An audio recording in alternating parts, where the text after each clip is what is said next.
Thanks for joining us. The African Continental Free Trade Area, AFCFTA Secretariat officially opened in Accra, Ghana on the 17th of August 2020. Due to COVID-19, free trading will begin on the 1st of January 2021 instead of the originally scheduled date of July the 1st, 2020. The free trade area will deepen economic integration on the African continent, considering that the current level of trade is low. The free trade area will boost intra-African trade, promote industrialization and competitiveness, and contribute to job creation, and will also unleash regional value chains that will facilitate Africa's meaningful integration into the global economy. What are the underlying issues beyond trade as this historic free trade area kicks off? My guest is a trade lawyer, ECOWAS consultant, and also president of the National Association of Nigerian Traders, Ken Okoha. The program continues shortly. Stay with us.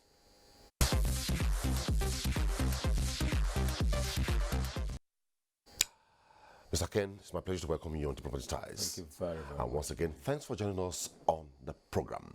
Well, let's begin. The African Continental Free Trade Area, you heard the opening. Effective 1st January, it kicks off.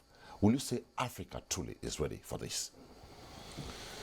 I think, thank you very much. I think if you take a look at what has been going on and the kind of propagation that this particular trade agreement has been given across the breadth and length of Africa, and you also look at the fact that other shores, I mean beyond Africa, have also really sentimentally looked at this agreement as a purveyor of wealth creation and poverty reduction. And thirdly, that you look at the fact that a secretariat has also already been set for this purpose, the purpose of implementing the AFCFTA and taking off.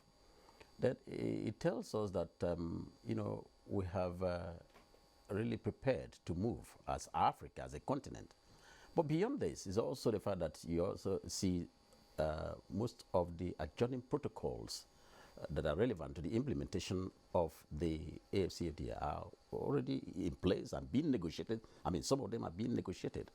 And the critical ones are already in place. And then it tells you that, yes, the strategic implementation phase is here and here to come. Africa is ready, so to speak. Okay. Now, the intricacy here is you see it as a financial thing, but let's look at the diplomacy of it. Now, within all this, you have the West African bloc, you have the Eastern bloc, you have the South African bloc, and other blocks I cannot clearly say, but clearly we have 6 regional trading blocks in Africa, right? So, how prepared are they to mainstream, synergize, and flow together? Do you think they're prepared that way? For the purposes of the AFCFTA, you have 8 blocks. 8 blocks. 8 regional I blocks. thought there are 6. And of course, if you also take a look at the AFCFTA in terms of its contents and the law setting it up, what you see is that Article 5 essentially states categorically that the regional economic communities, which are the blocks you're talking about, REX, as they are called, are the building blocks to the AFCFTA. So it means that they are the stepping stones.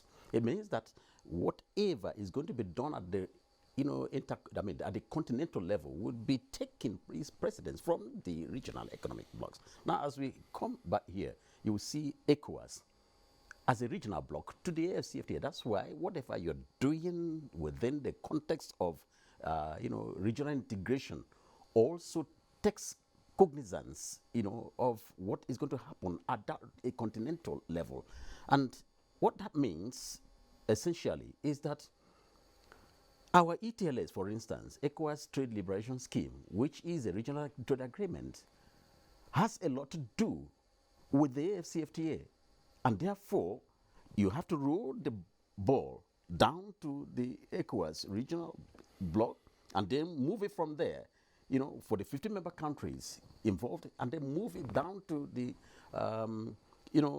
the African Continental Free Trade Agreement premises. And why the framers of this particular, rule made it so is because they want a situation where Africans will be learning from what has already existed. And what is it that has existed? The RICS themselves. Regional economic communities are already existing.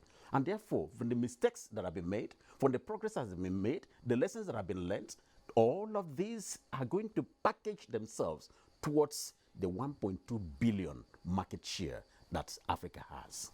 Okay, fine. How would an African continental free trade area work when Africa is largely not a productive economy? Well, the working of AFCFTA does not really have to do with productive or not productive economy.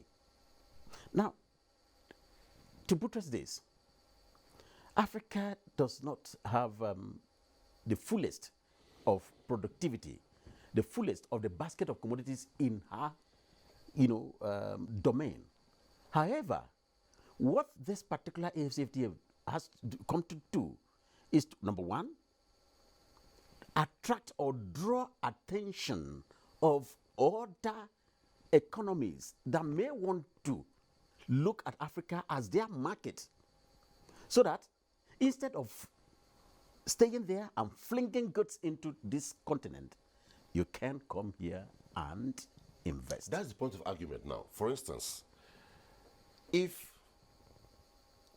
all we trade at the African Continental Free Trade Zone are maybe primary products, and the clientele picks the primary products and bring back finished product, does it make any difference? No, the point is this. Within the context of the AFCFTA, you are not taking them out and then bringing them in. No. Okay. The goods are going to, that's what we call the rules of origin. That means those goods are going to originate from this particular end of the world, from this particular 54, 55 member countries. So then, if they are not, within the rules of origin, for instance, what we have in the ETLS rules of origin, that's, look, there must be 60%, even if you are not fully producing, even if they are not really, entirely produced here, 60% of the product contents in terms of value addition must be from here. So, in that regard, it creates job for the people. In that regard, it also brings your market share up. In that regard, it creates competitiveness. In that regard, it also reduces the mode and the model of importation and import dependence. Now, AFCFTA, like I said earlier, has a market share of 1.2 billion people. Nigeria alone commands about 200 and something million out of that, which means we're looking at, almost 1/50 of the population, or if not more. So, what this means now, and I have to say this, is that if there are factories, producers that are in China, in Europe, in America, who are interested in the market of Africa, they can look at where their largest market is. In this case, they might look at Nigeria, signal Nigeria out. If they signal Nigeria, it is either they come into Nigeria to establish their factory, to produce, or go to a neighboring country, maybe it's Benin Republic or Togo or whichever, and produce from there and move their market, their goods into Nigeria, where the market is. And that's why we are also crying in this part of the world called Nigeria, that look, there are a lot of things that would signal the attraction of investments and investors. Essentially, security. These are some of the considerations that any investor would want to look at and consider before coming in. How secure are we, so that we can also attract these people in our own market and therefore make use of benefit from beyond the 200 and something million market towards 1.2 billion. Beautiful. Now, when you talk about an economic or commercial enclave of this magnitude, dominance matters here, and Nigeria is a big economy, no doubt. Is Nigeria prepared to dominate For instance, how will this really work without a common currency? European Union, for instance, they have a common currency. There's no common currency in Africa as much as ECOWAS is still battling with the eco currency. How will it work? Is it not possible that if, for instance, let's say the dollar is going to be the common currency in the African Continental Free Trade Zone, so who dominates? Okay, I think this is an issue, quite all right, and that issue is on the table. It has both economic and political. Oh yeah, tones. it's on the table already. The discussions are ongoing. Africa, within the Agenda 2063 of Africa, they are also looking at a common, currency for Africa.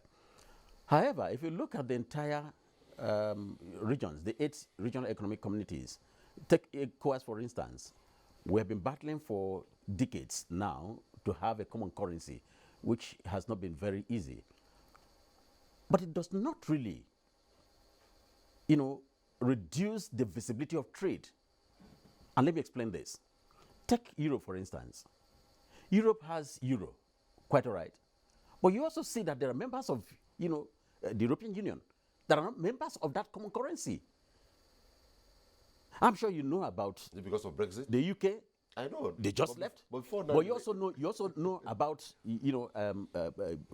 Switzerland, for instance. They still have their Swiss francs. But the point is this: it is important, it is good to have a common currency, but that common currency would not really be a bent up, point for a common trade policy. Okay. For instance, being to say Salzburg, which is in Europe, and you go to the market. I'm talking about discipline here. You want to shop, you bring out the dollar, tell you no, want the euro. Can we strengthen that in? It is possible. Africa, it is possible, but it's a gradual process, like I said. Don't just walk in and do it is on the table. The discussions are ongoing. But I think that the way to start is what we have already done. That, yes, let's have a common trade policy. Let's have a policy that says, look, we can trade together. Our intra-regional trade is at a low ebb. And therefore... Which is one of the things this free trade zone has to do. Oh, yes, it has to really galvanize that first. And then we now begin to look at other macroeconomic, convergence and all of that.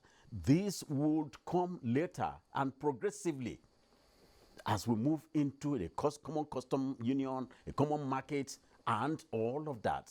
So one day, it is possible that we will also have a common, Africa union, like a United States of Africa, politically speaking. Would you say that the AU's common interest, will be stronger with this, or the big powers, in quotes, will want to capitalize on this, to balkanize this oneness that Africa is trying to achieve? It depends on the political will of the framers of the African Union. For instance, Nigeria's foreign policy is Afrocentric. Yeah.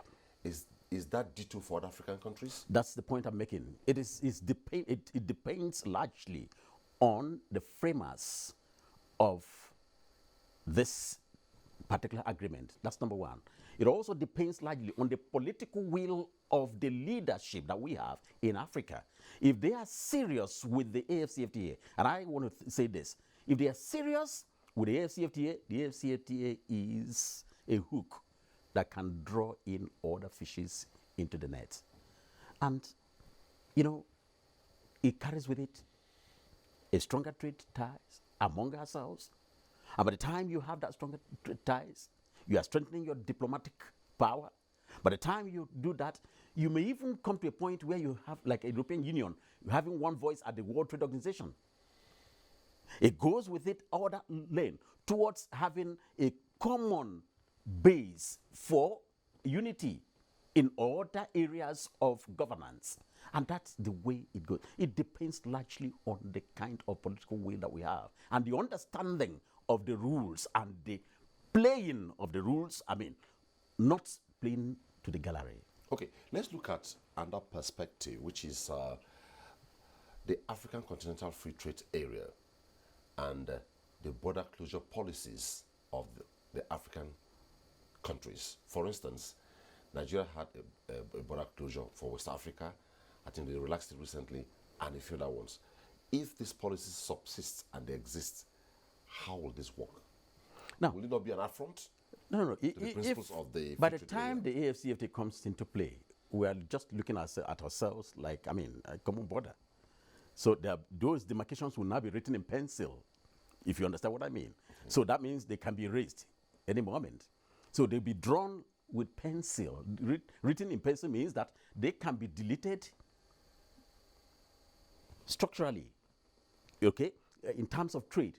So it means that your trade can flow unhindered, provided they are emanating from Africa. Where lies the safeguards? For instance, There why are did safeguards. Nigeria, for instance, close its borders? There are safeguards. That's why you also have the dispute settlement mechanism also. But the only thing we are also crying about the dispute settlement mechanism in the AFCFTA as it's construed right now.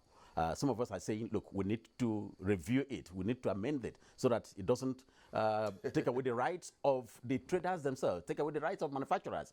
For instance, in the dispute settlement mechanism as it is constructed now, a trader cannot approach that dispute settlement body.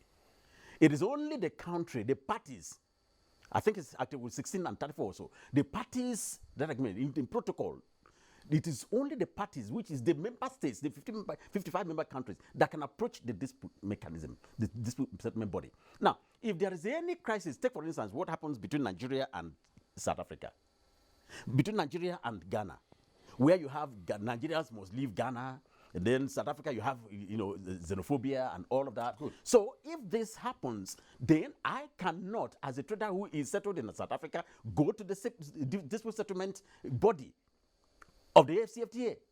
It is until my country goes there. That is wrong.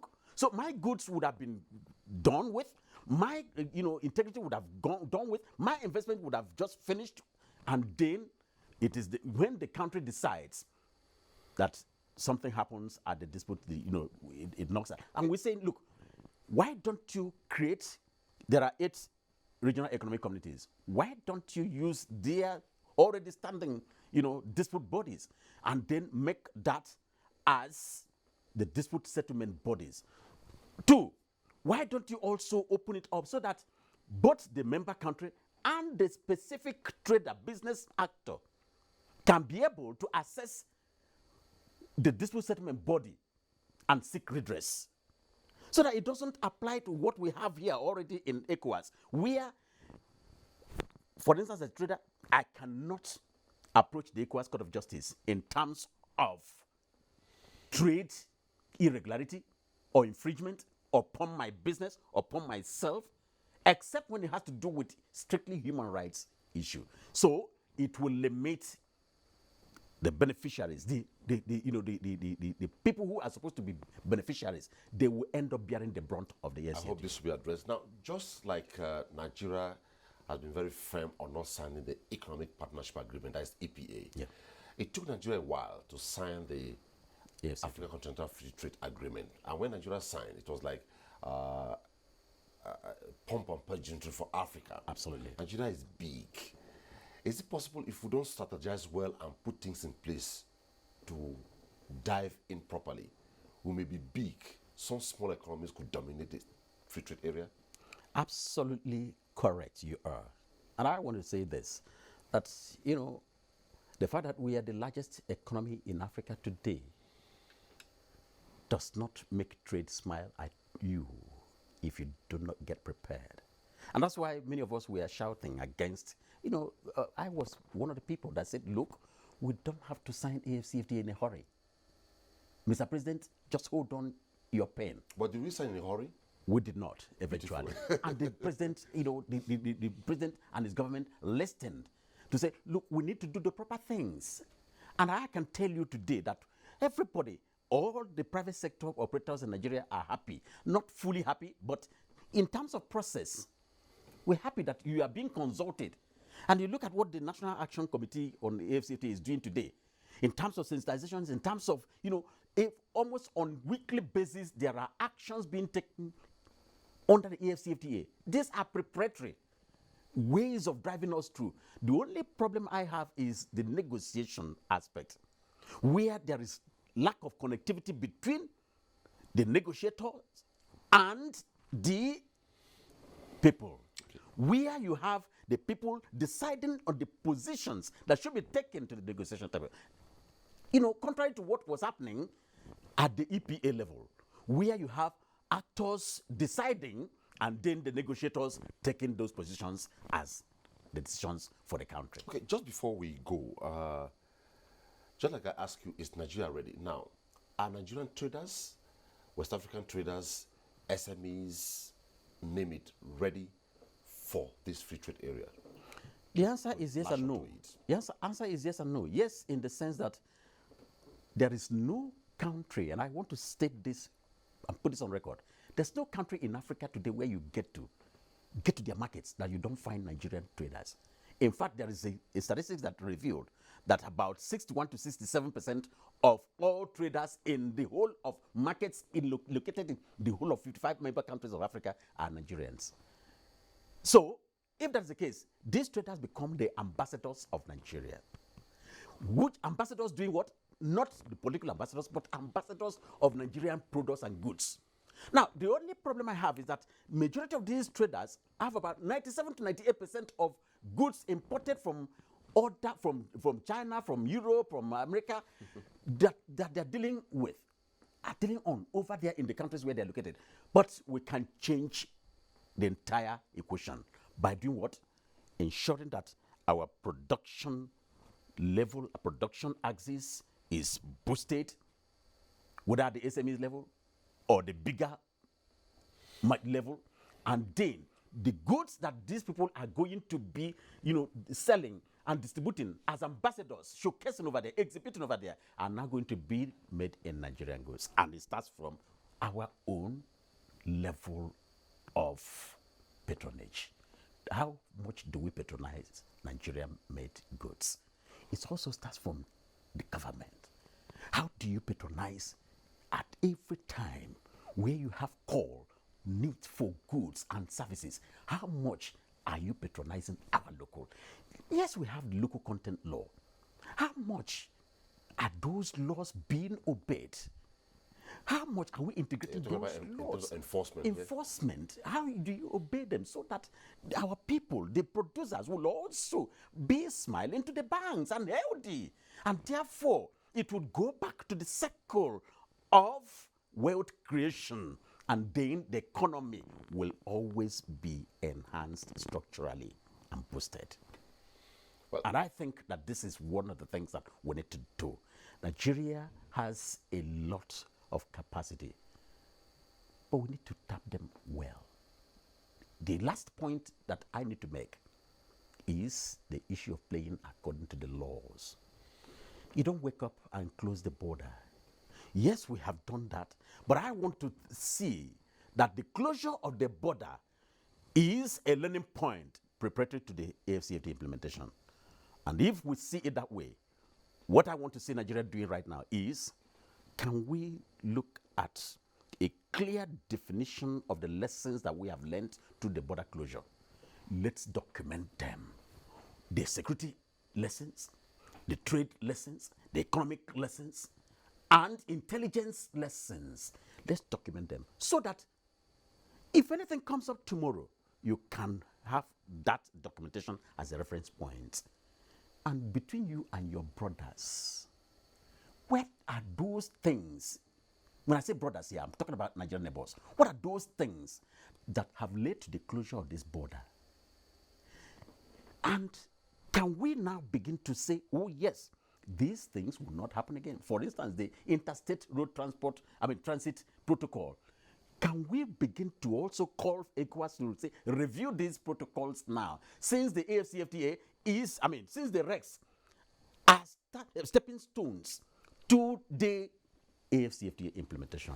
Thank you so much, Ken Okowa. Always a pleasure chatting with you. Thank you so much. I appreciate it. That's it on diplomatic ties as the Africa Continental Free Trade Zone trade area kicks off effective 1st January 2021. Ken says Nigeria is ready, West Africa is ready, and indeed, Africa is ready. Thanks for watching.